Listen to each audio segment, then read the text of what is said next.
Ladies and gentlemen, welcome back to the RocaNews Show. Billy, it feels great to be back in the chair next to you with a big episode ahead of us. How was your weekend, man?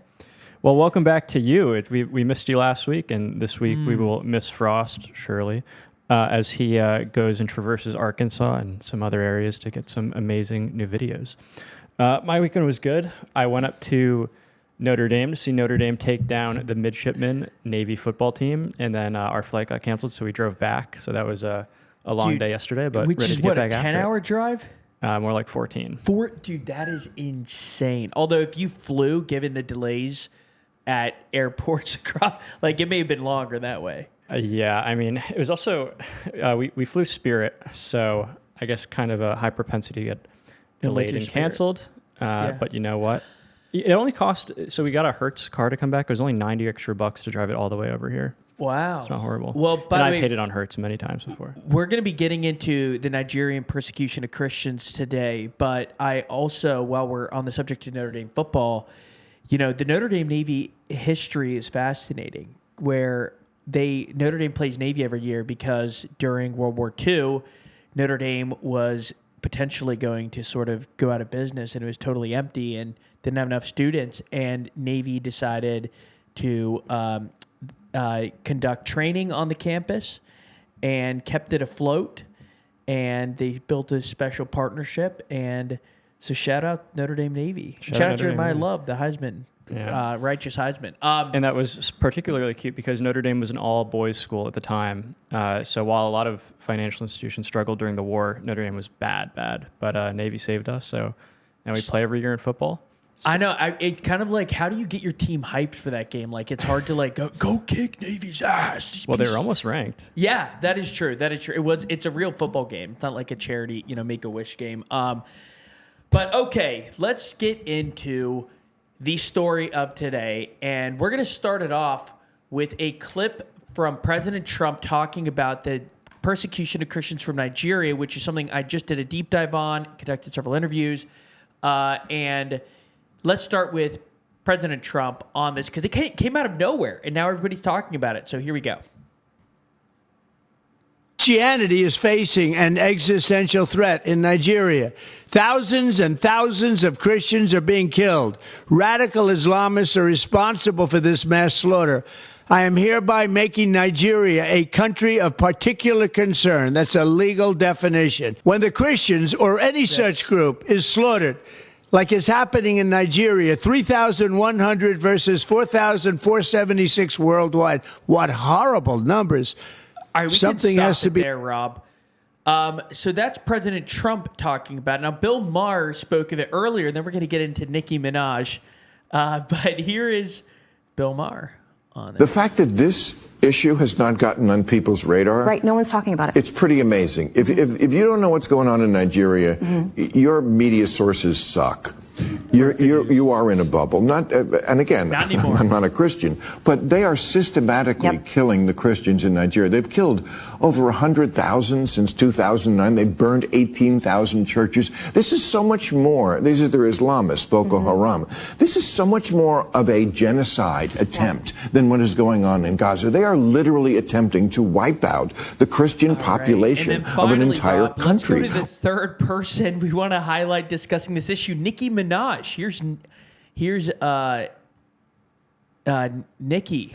And we're reading out a tweet here. Yeah. So Nicki Minaj retweeted, or I guess tweeted Trump's truth about Nigeria, which is pretty similar to the statement he just made on video there. But she said, "Reading this made me feel a deep sense of gratitude. We live in a country where we can freely worship God. No group should ever be persecuted for practicing their religion. We don't have to share the same beliefs in order for us to respect each other. Numerous countries all around the world are being affected by this horror, and it's dangerous to pretend we don't notice. Thank you to the president and his team for taking this seriously. God bless every persecuted Christian. Let's remember to lift them up in prayer." Okay, well, it is not often that President Trump, Nicki Minaj, and Bill Maher agree and are vocal on the same issue. But that's what's happening right now with the alleged persecution of Christians in Nigeria. So we decided to do a deep dive on this topic and ask the basic question, is there a persecution or even a genocide of Christians in Nigeria. Now, this issue, again, went from obscurity to mainstream headline news overnight. And Bill Maher really accelerated that, though it had been bubbling up for a bit because this year has been particularly deadly for Christians in Nigeria. According to one source, 7,000 have died. According to the number Trump cited, about 3,000 have died. And so you're getting different numbers, largely because this is a hard thing to define. If you just say, for example, if you want to zoom out and go to an extreme interpretation of Christian deaths, millions of Christians die in America every year because they're Christians and they die. Okay, let's go to the next one. How many Christians are killed? Okay, well then there's another definition that's more relevant to a genocide and persecution, which is, are they being killed because they're Christian or are they being killed for another reason? And so one reason why this issue is so heated is that there is more going on than just religious persecution or religious conflict. There's also a strong ethnic component to all this. And so this became a very overwhelming topic because, Billy, I don't know about you. I don't know a lot about Nigeria. I mean, it's the 6th most populous country in the world, but come on. I don't know Igbo from Fulani. It's like, it's so outside of our purview. And I think that's one reason why this hasn't caught on is because nobody has like the context for it. I agree with you. Outside of like some stats and like a YouTube video I watched about Lagos, there really isn't, it doesn't come across our daily lives too often. But I've heard about this for a while, this situation. And I've also, it almost seems like a fog of war sort of thing where like there isn't a ton of reporting about what's going on. Totally. The numbers are very foggy. I don't know how much of that's attributable to Nigeria being kind of like a not super wealthy country versus it being a cover-up, which I'm sure you'll be getting into today. Yeah, definitely. So I'll just start kind of with an overview because before we can talk about the persecution of Christians in Nigeria, there's important context to establish. So let's talk about the persecution or alleged persecution of Christians in Nigeria. And before we begin, some context. So Nigeria is about half Christian, half Muslim. Generally speaking, the Muslims live in the north of the country. We can pull up a map that shows this here. As you can see, the Muslim majority states are in the northwest primarily. And then once you get to the central west of Nigeria, it becomes, sort of 50-50. And then the south and the most prosperous parts, it tends to be Christian and Igbo. So that gets to the next point, which is that a lot of these religious lines are also ethnic lines. So in the south, you typically have the Igbo, which tend to be Christian and more populous. And then in the north, you have the Hausa and Fulani, and both of them are predominantly Muslim. And then in the southwest, you have the Yoruba. So a lot of these terms may be totally foreign to you, but it's important to establish that because if we don't understand the relationship between religion and ethnicity, the entire debate about persecution and genocide is impossible to grasp. Because Nigerian officials deny a genocide and a persecution of Christians because they're saying it had nothing to do with religious lines. It has to do with ethnic conflict. Now, here is, and yeah, Rob, it looks like you're hovering over this piece here, which sort of captured this. So after Bill Maher's monologue went viral, an aide to the president of Nigeria, who, by the way, the president of Nigeria is a Muslim, just like his predecessor, he said, hold on, Bill Maher, there's no Christian genocide in Nigeria. And we can scroll down a bit. This is published in Al Jazeera. He spends most of the piece talking about how, I get why you're bringing this up, Bill Maher. You want to ignore Gaza. And you're mad that Nigeria supported, I think, a resolution to censure Netanyahu or sort of engage there. So he keeps going, look at this sentence right here. This misinformation aimed at maligning Nigeria as much as undermining the gravity of the situation in Gaza is linked to Nigeria's position at the 2025 UN General Assembly. By reaffirming support for a two-state solution to the Palestinian conflict, Nigeria challenged powerful interests invested in one-sided narratives. So yada yada keeps going on that. But his main point in this piece, this aide to the president of Nigeria, is that, Bill Maher, these aren't Christian targeted killings. They're killings of villages by radical groups, and Muslims are dying too. So it's not just that they're burning churches. Hold on just a minute, though. because I think this is where the narrative gets interesting, is distinguishing between, are they killing people who happen to be Christian or killing people because they are Christian? And there is significant evidence, and this came up in an interview I had with a man named Emeka, and I'm unfortunately going to struggle with his last name. I think it's Umeagbalasi, but I've been corresponding with him. He sent me, I'm not kidding, about 150 WhatsApp messages. Wow. And he's like the leading researcher on this. He used to be UN human rights researcher, and he talks about how over 50,000 Christians have been killed since the outbreak, since 2009 in Nigeria, and over 13,000 churches and 1,500 schools have been sacked or totally destroyed, and there have been over 1 million Christians who've been forced to flee. He argues that even in the North, which is Muslim majority, the fact that more Christians than Muslims are dying, and the fact that more churches than mosques by a huge margin are being sacked and destroyed, suggests that this is targeted. And it also sort of makes sense. So in 2009, the Boko Haram terrorist group, according to U.S. definition, sort of gained power in the North. And the North tends to be more agricultural, it's more rural, it's poorer than the South. And like America,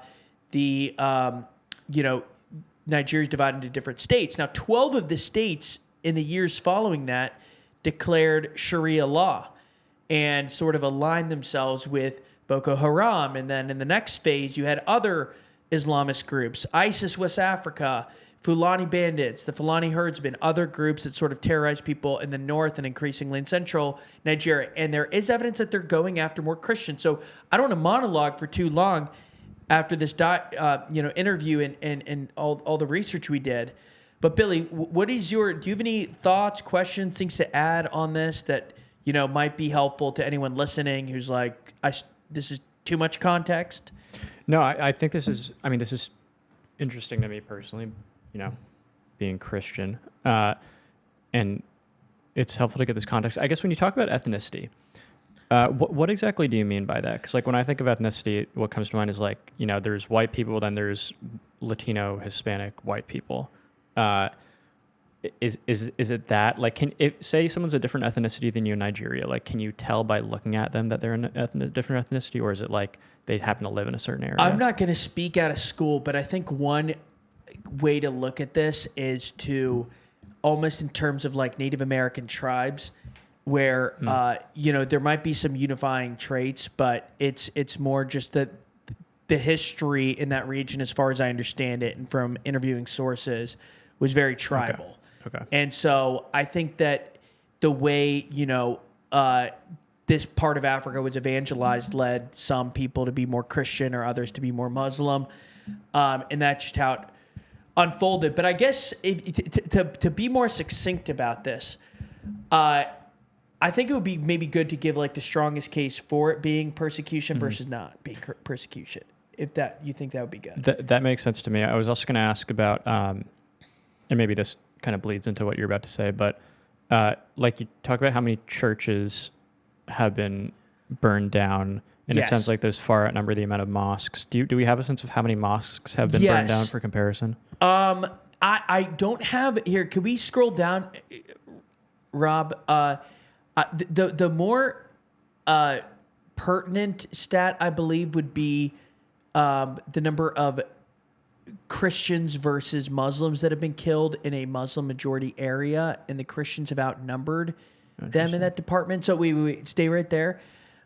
So from January 2020 through this September, there were 20,000 deaths from 11,862 attacks against civilians in Nigeria. And more of those have been targeted events against Christians than attacks against Muslim groups. And it's hard to establish, again, what's a targeted attack, but the sheer number of Christian churches that have been burned down by people supporting Sharia law suggests that there's clearly a religious component to it. So I guess maybe there's a stat on how many mosques have been burned down, but if you are still confused as to whether there is a Christian persecution in Nigeria, we're going to give you the best argument that there is and the best argument that there isn't after interviewing experts on both sides, or really focusing on one human rights worker and then researching and studying the counterpoints. So, okay, the argument that there is a persecution of Christian comes down to this. Christians in large numbers are being killed in the Muslim majority North by Muslim extremist groups. These are, when I say Muslim extremist groups, I'm talking about Boko Haram, which came to power in 2009. And now 12 states in northern Nigeria have declared Sharia law.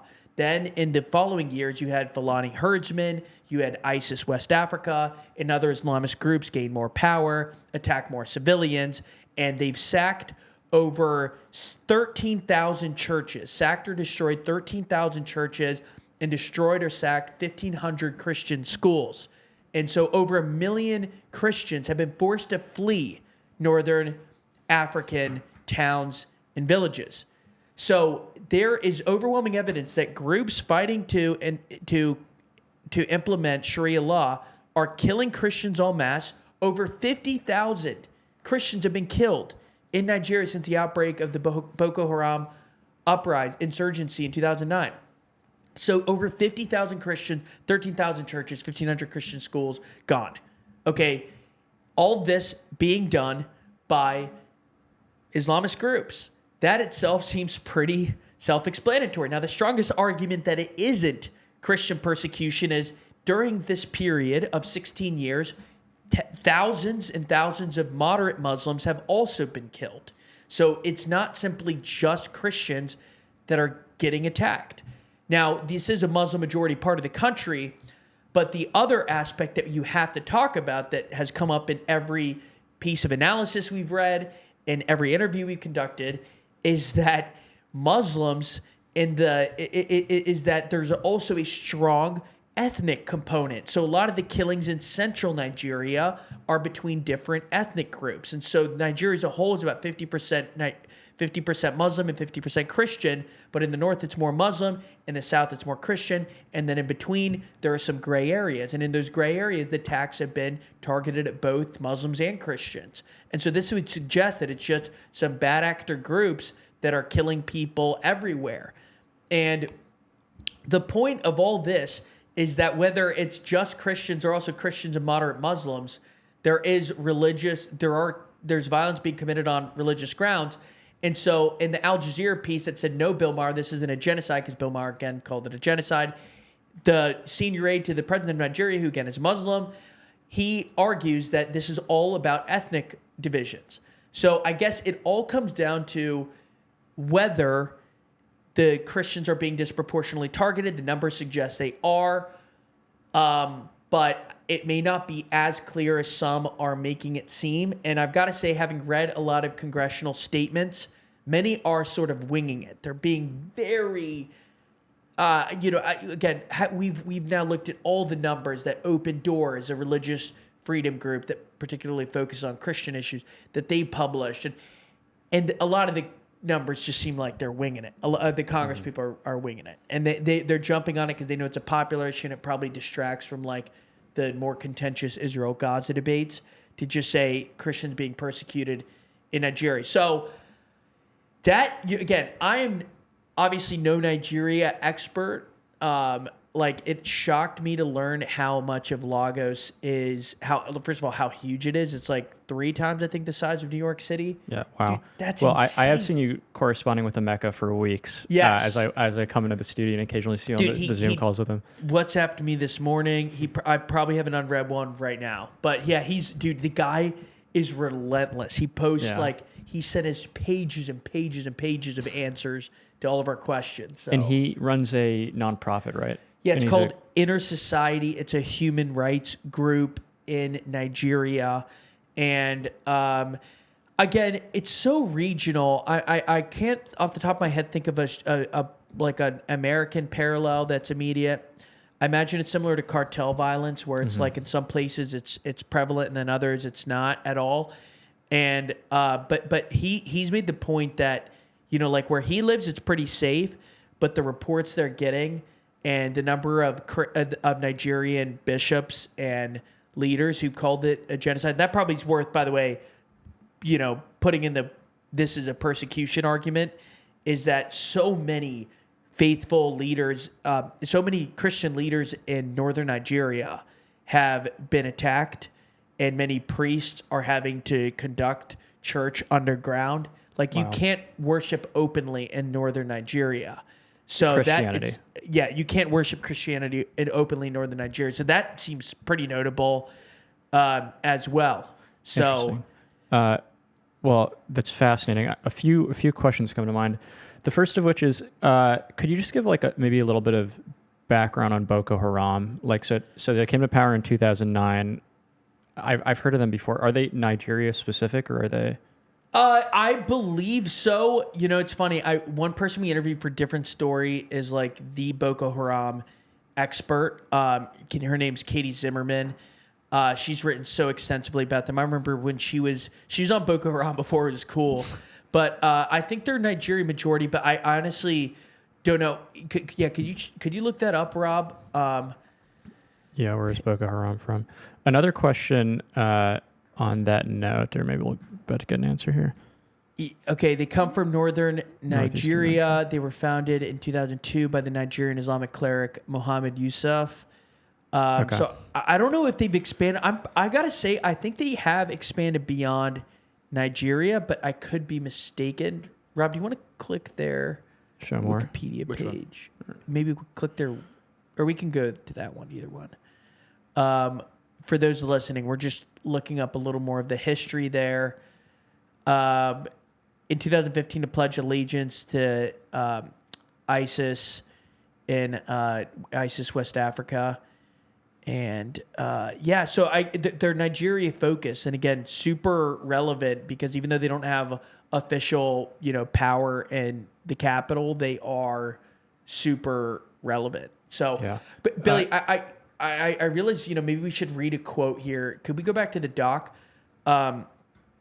This is kind of the perspective of those who don't think it's a persecution. So, a Democratic representative from California, Sarah Jacobs, in a 2025 congressional hearing, she pushed back on the narrative that it's a persecution or genocide, saying the following: "We need to be careful in our characterization of this complex challenge. Roughly half of the population of Nigeria is Muslim, while the other half is Christian, and violations of this freedom impact both groups.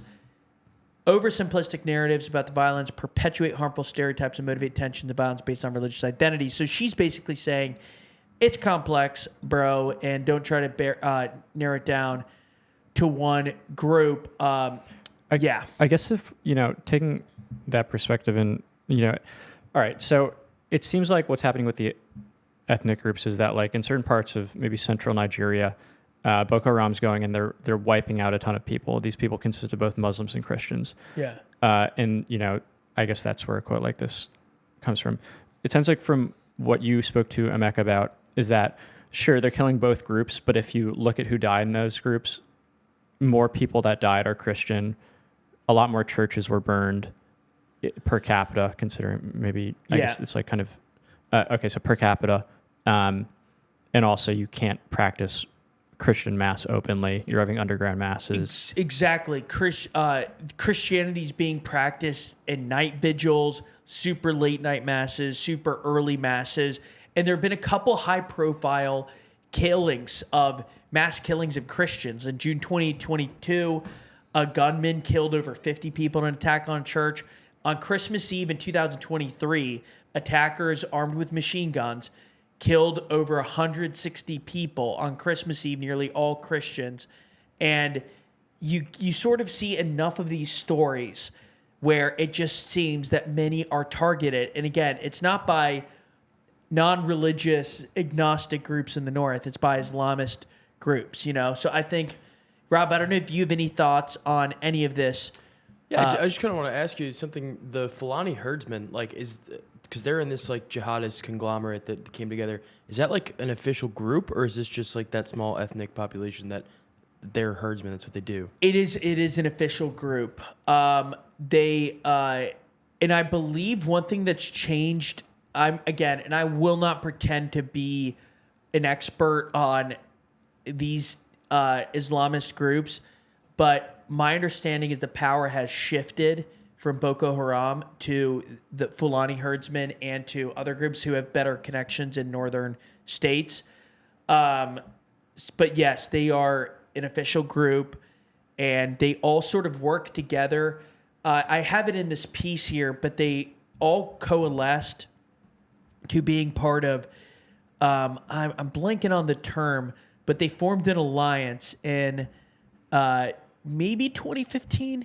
I could be wrong, but they formed an alliance to basically operate as, one large. There it is, Nigerian Jihad Alliance, and so they coordinated their attacks. So it's not like they're fighting each other. The Jihad Alliance is all of them working together. One other thing I wanted to ask you about, Max, to what level is this going on in cahoots with the government? Because I've seen that as, something else. It's like, okay, the government's doing this. They want Sharia law everywhere. I've seen other people deny that. What's your take? So, excellent question. I was thinking of doing even a follow-up on the piece related to that question, because you've had 2 consecutive Muslim presidents, and even though so many of the wealthy people in the country are Christian, and by the way, the last election was very hotly contested. For context on why this is important, Emeka, the Nigerian human rights guy we've been in correspondence with, who again has been working on these issues for a long, long time, and he speaks the vernacular of human rights work. Like he cites old edicts and sections in the UN code fluently, like it's just normal conversation. So he knows his stuff. He talks about this. The sort of persecution of Christians in 3 phases. 2009 to 2015, it was just Boko Haram. 15 to 23, it was the Jihad Alliance, all these groups coming together. And then 23 to now, to the present, is the state-orchestrated attack on Christianity. And so he believes that the president of Nigeria, keep in mind, 12 of, I want to say 24 Nigerian states, I think they have 24, have Sharia law. 36. 12 of Nigeria's 36. I knew it was a multiple of 12. They have Sharia law, and then some believe that the new president, Bola Tinubu, that he is sort of working with some of these leaders in the north, if nothing else, to not have conflict, because this whole conflict has killed over 100,000 people. He's basically, they believe, cooperating with them. And he's had some lines in the past that are very sort of aggressive expansion oriented. And to be clear, he's not from one of these groups. But they're saying basically he's more welcoming to Sharia law and more likely to amplify it. And they've denied it vociferously. And I believe something that some people, and to be clear, I haven't looked too much into this, but I believe Qatar just made a huge investment in Nigeria. And so it's interesting to see how other countries are working with Nigeria. Obviously, China has some ties there. But, so that's been, I'm curious, too, what you all think in terms of why this hasn't gotten more attention. Some people say there's a bias against Christian persecution because we're in this country where we're taught like Christians are the oppressors and this and that. Not that everyone teaches that, but like some people believe it. Do you guys have any takes on that? Why Nigeria persecution isn't being talked about on social media? You never see people story it, anything like that? I have a quick thought, then Rob, maybe you want to jump into. So there certainly could be some of that. I think also, when you don't have and kudos to you, because I've seen very little actual reporting on this stuff, but when you have so little availability to it, it's hard to even know, right? Because it's not like there are some videos I've seen online, but in terms of reporting on the situation at large, generally there's very little. It's kind of like the Uyghurs in China, right? It sounds like they're being rounded up and kept in concentration camps and killed, but you don't see it because it's very insular. You can't, there's zero reporting access. So, when you can't see it, I mean, and speaking as a journalist ourselves, I wouldn't necessarily want to go to Nigeria right now to report on this stuff. It sounds extremely dangerous. Totally. There's a huge barrier to reporting on it. I would much rather go to Ukraine and cover that than this, honestly. Yeah. I was just going to say, I do remember it got Boko Haram, when they first came onto the scene in 2009, got a huge wave of press from Michelle Obama, the Bring Back Our Girls campaign, and then that kind of went away. In terms of why it's coming up now, I think it's interesting that, you alluded to this in your piece about Bill Maher, sort of using it as his, and the president's aide sort of argued this, that he was using it as a way to prove his point on Gaza. I think it's also interesting, sort of, you mentioned this earlier, you might be able to speak to it more. Tucker Carlson kind of did the same thing from the other side of that position. Yeah. And so, to the degree that it is coming up in mainstream media now, it's for people to make a point about another conflict, which I think is interesting. Totally. I do think people are using this issue to make a larger point. Bill Maher has never exactly been a friend of Christianity. I think he's come to respect it more culturally later in life. But, I mean, he made a movie, Religulous, that mocked Christianity. He rarely talks about these issues. In fact, he's been vocal. And I got to say, it's an interesting point of, you can't have an open atheist in Congress. And I don't even think there is, an opist, I actively don't believe in God. I think there are a lot of people, obviously, don't believe in God, or don't seem religious. But I'm pretty sure Satan worshippers. Yeah. What about Bernie? Is he? That's actually a great question. I think he still might call himself Jewish. I don't know. Who? Bernie Sanders. I mean, he definitely would call himself Jewish. Yeah. I don't think he'd give you a whole spiel about it, though. But there's nobody who's there's no atheist activist. There's no Reddit atheists. Yeah. You think of all the Christian members of Congress who are Bible verse and bio. Yeah. There's none of that as far as I see. There's no House Atheist Caucus. Totally, exactly. And there are a lot of atheists in America, I think some would argue. So that's his point. I thought it was thought-provoking, but he's long made the argument, he's very anti-kid or young people, and I think he sometimes makes some very good points. But he's also one thing, he's all these activists about Gaza, they don't care about any of the other conflicts in Sudan and this and that. So I think he sort of saw this as something to jump on to make his larger point of they only care about Palestine because it's trendy and for some anti-Semitic, and he is very, he's much more pro-Israel than others. And then I think Tucker, interestingly enough, is now, he said, he doesn't really think or he hasn't seen evidence and doesn't know much about the persecution of Christians in Nigeria. And I think one reason he's against it is because he now sees Ted Cruz and a lot of people he doesn't support going after this issue. And so it's kind of Tucker frequently talks about how Christianity is suppressed in America and globally, and we kind of are too soft to stand up for it. But I think it's kind of but if Ted Cruz is on this or Bill Maher, then I can't be. So I totally agree, Rob. I think there's a meta political aspect to this, totally. And it's kind of, and there really shouldn't be. This is something we try, there's no reason this should link to Gaza from a coverage perspective. Yeah. But the thing, I saw Tucker, he was on Megyn Kelly's show, and she brought it up, and he goes, yeah, Christians get killed everywhere. We don't talk about that all the time. But then it comes, then why do you choose to talk about anything you choose to talk about if it's too niche? Sort of defending the point, why are you talking about this now? Maybe because Ted Cruz is talking about it, that's why he's having an issue. Dude, well, I mean, again, I guess issues sometimes go from 0 to 100, and that's just how it is. And a lot of Americans has every stereotype from Europeans goes don't know shit about the world. I mean, let's just start with this point. Nigeria being the 6th biggest country, just passed up Brazil. Sorry, brother. But not yesterday. I think a couple years ago. I don't know. But it's a huge country, and it's obviously kind of outside our purview. It's going to pass America by 2050 in population. Yeah, isn't it supposed to be the 3rd biggest? It will be the 3rd biggest. That's wild. Nobody realizes that. No birth rate problem there. Yeah, seriously. I mean, so I think there's an element of we just care less about it, and Israel and Palestine, without opening up this. Oh, here we go. Yeah, here we go. We're gonna figure it out in the last 4 or 5 minutes of this. I guess the one reason, I mean, there's so many reasons it's a big issue. You know, some would say the conflict or the conduct of Israel is so egregious that it's national news. Others would say, obviously, October 7th, that this has just been like the number one story news for the last 2 years, was so egregious that, you know,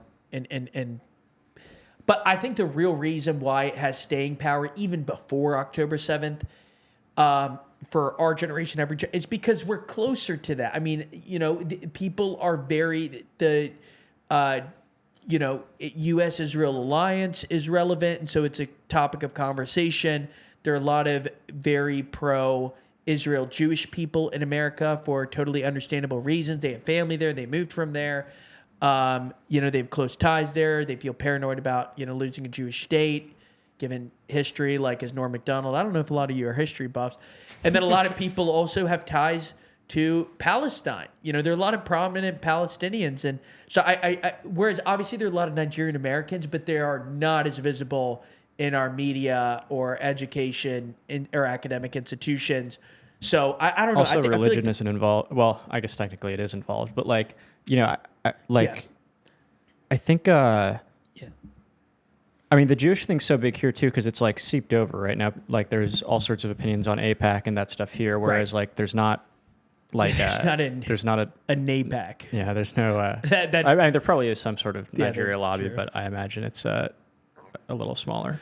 Yeah, I mean, at the end of the day, people. We've talked about it before when talking about like, you know, what countries to travel to, and there are some that frankly people just don't really care about. Like unless you do like the most brilliant, almost anthropological documentary, nobody's going to care about a political documentary on Malaysia. Maybe an anthropological one would work where it's like, here's the food, here are crazy traditions, here's this and that. But there are some countries people care about, like Ireland. I mean, this is a very Irish. Rob, you obviously have much closer ties, but even I, as someone with Irish heritage, like I care about Ireland a lot more than I do about frickin' whatever, Switzerland. Shout out guns and secret banks, but yeah. What were you going to say? Sorry. Well, that's true. I was also going to say, because it's mostly black too. I mean, like, I think people in the, like, obviously most people here are white. True. I think by a large margin, at least 65%-ish, 13%. So you have black. Like, I mean, with these conflicts that are whiter, like Israel, Palestine, I mean, Ukraine is the whitest conflict, I guess, right now. And that was a really big deal for a while. Now Israel, Gaza's overtaken that.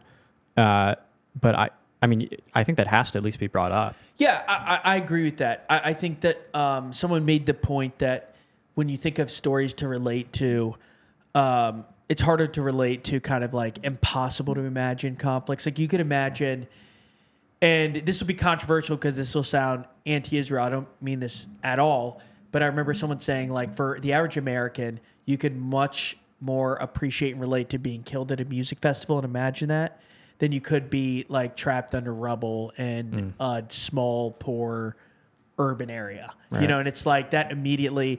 And I think that's one reason why like true crime documentaries resonate so much is like people are pictured them in that scenario, or they're thinking about like, oh, I get that. I get with the road trip with, what was that dude's name? Brian Laundrie, Gabby Petito, whatever that thing was. Like I could picture I think relatability is totally a factor. I think that is 100% fair to say, as like shitty as it sounds. Like South Sudan, we can't even picture what's happening there.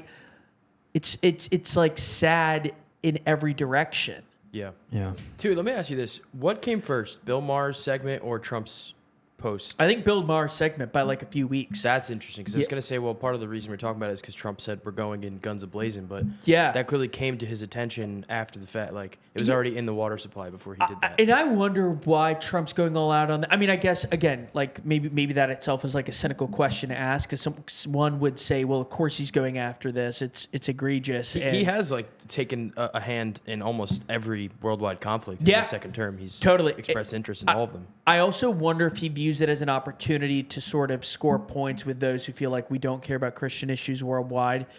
Because again, this has been going on for a while. I remember, just as kind of a final thought, but you know, and I for myself, and I remember hearing about the persecution here and in other Middle Eastern countries for Christians, like over a decade ago. And this one talk at my Catholic high school, and just kind of being like, whoa. But this is nothing new. I mean, Christians have been getting killed around the globe for a long time. And I do think that a lot of the Western media doesn't really care about it. Like the BBC doesn't really care about it. I think that a lot of the more kind of culturally secular New York Times type reporters don't really view it as a huge issue. So anyways, I think there are probably structural reasons why people don't care about Christian persecution as much. I mean, again, I guess we shouldn't always be feared of how our comments can be misconstrued, but I think a lot of people don't have a lot of sympathy for Christianity in our academic institutions and our media institutions. I think they view, they're always like, oh, well, what about the Crusades and the conquistadors and blah, Rome. Spotlight. What was that? Spotlight, exactly. And, and you don't get a lot of the other side, like the, Catholic Church feeds, clothes, and teaches more people worldwide than any other institution. And speaking of that, there's just like an interesting thing at the end. I saw a tweet from a girl. She was like, oh, this girl on TikTok was calling 20 churches, telling them that she was poor and needed baby formula, and like she listed only 2 of them helped. One of them was a mosque.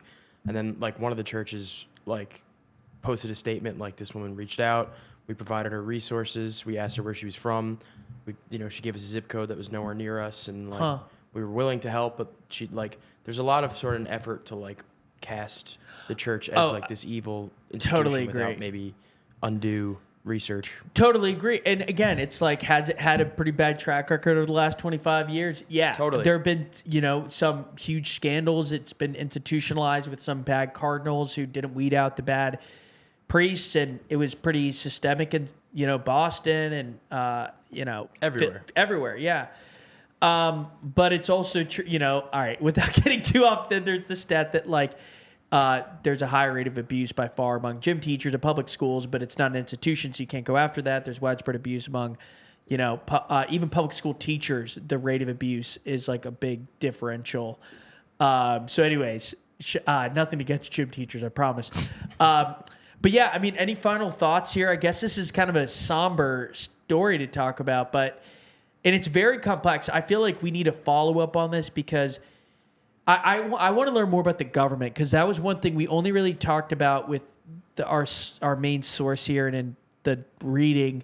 You only really talk about what's going on in North and Central Nigeria. Now it keeps going further south, which is why like Emeka thinks there will be statewide persecution. Have most of the killings been in the North and Central? Or my understanding, according to all the is yes, mostly in the North, and now it's moved south as these groups have gained more power. Okay, interesting. In terms of the, not to rehash everything right at the end, but in terms of the ethnicities that have been killed that they've been going after, I mean, are there any sort of trends like, say, for instance, are the Igbo more Christian? They have been targeted more like. Is Boko Haram, I'm guessing, one of these ethnicities? I would guess Boko Haram is Fulani, but I could be. And they're the smallest one, right? Or like one of the smaller ones? I'm blanking on the population size for. Fulani is the smallest of the big 4. It's the smallest.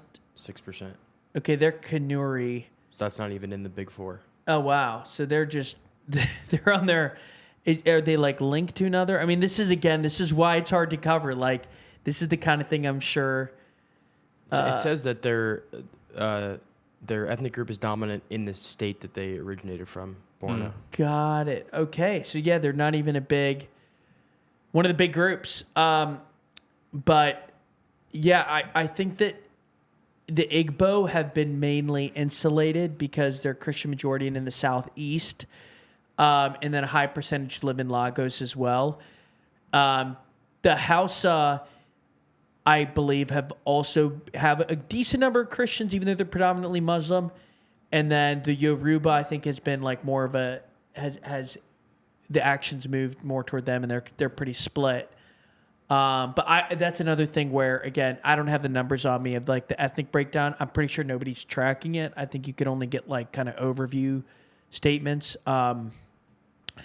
But yeah, simply put, the summary for this, if you want like the spark notes at the end, is people believe there's many people in the media and now President Trump believe there's a persecution of Christians in Nigeria. And the evidence is as simple as this. There have been a number of targeted attacks against Christian churches, including a Christmas Eve 2023 attack that killed over 150 Christians in churches and elsewhere. There have been over 50,000 Christians killed since Boko Haram's insurgency in 2009, and a disproportionate number in the Muslim-majority North have been killed. Again, over 1,500 churches, or 13,000 churches, 1,500 schools, over 1 million Christians displaced. And Islamist groups are doing the killings and Christians are disproportionately killed. Then the alternative viewpoint that the Nigerian government is sort of arguing is that these are ethnic killings. Moderate Muslims are being killed. Our source, who's the leader of InterSociety, a human rights group, says, yes, moderate Muslims are being killed, but they're not at the rate of Christians. But the Nigerian government says the U.S. is seizing on this issue to distract from Gaza, Israel, and they're embarrassed by how that's going and politically dividing themselves. So they're trying to shine the spotlight at us, which is way more complex than they appreciate. So those are the arguments. As usual, you decide what you believe. Thank you so much for watching. Subscribe. If you're still tuning into this episode, first of all, thank you. Second of all, subscribe. And third of all, have a great day. We're not going to be here for Veterans Day tomorrow. We're not. No. Subscribe, though. Subscribe. I'll see you on Wednesday.